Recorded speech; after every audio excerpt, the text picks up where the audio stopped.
История взаимоотношений наших народов насчитывает как минимум 3000 лет. Я разделяю, уважаемый господин председатель, вашу высокую оценку современных кыргызско-китайских отношений.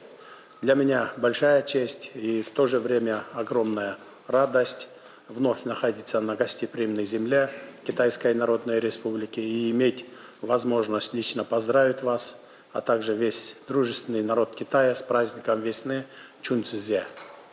Этот праздник, наполненный теплом семейных встреч, является ярким символом богатой и многогранной культуры Китая.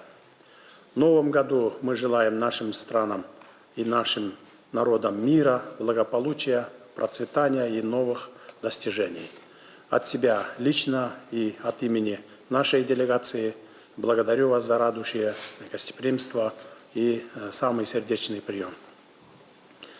Уважаемый господин председатель, я хотел бы сделать краткий экскурс в прошлое наших отношений.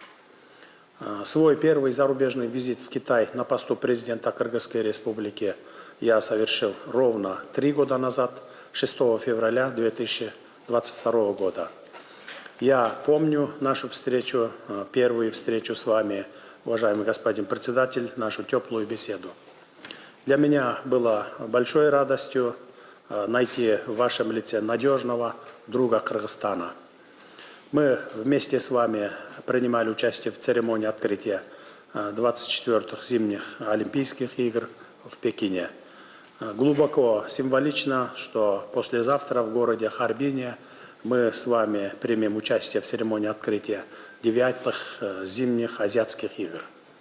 Хочу пожелать вам и всему дружественному народу Китая успешного проведения этого важного международного праздника спорта.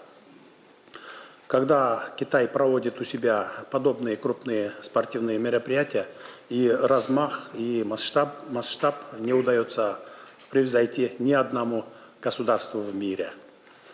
Наблюдая за тем, что произошло в наших отношениях за эти 3 года с момента моего первого визита, я с большим удовольствием хотел бы отметить следующее.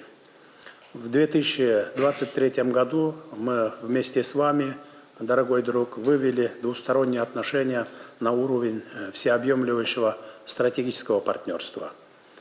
Проведено множество визитов и совместных мероприятий на уровне глав парламентов, правительств и министерств.